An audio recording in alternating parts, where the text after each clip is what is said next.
దోచుకున్న ఆస్తులకే దోచుకున్న ఆస్తుల చట్టబద్ధతకి భూ యాజమాన్య హక్కుల చట్టం ఇది ఎంత ప్రమాదమో సామాన్యులకు వివరిస్తాం. రాజ్యాంగానికి లోబడి రాష్ట్రంలో పాలన లేదు. జగన్ తన పాలనలో విశాఖపట్నంతో పాటు రాష్ట్రంలో లెక్క వేసి మరీ దోచుకున్న ఆస్తులను చట్టబద్ధం చేసుకునేందుకు ఏపీ భూ యాజమాన్య హక్కుల చట్టం తీసుకొచ్చినట్టు కనిపిస్తుంది.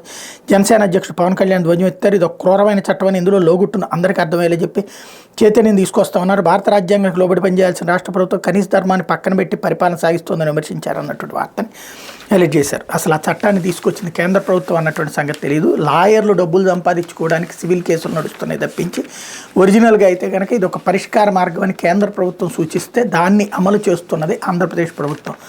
మరి కేంద్రంతో అదే భారతీయ జనతా పార్టీతో సాగుతున్నటువంటి పవన్ కళ్యాణ్ ఒకసారి ఆ కేంద్రంలో ఉన్నటువంటి లాయర్లతో కనుక్కుంటే పోతుంది.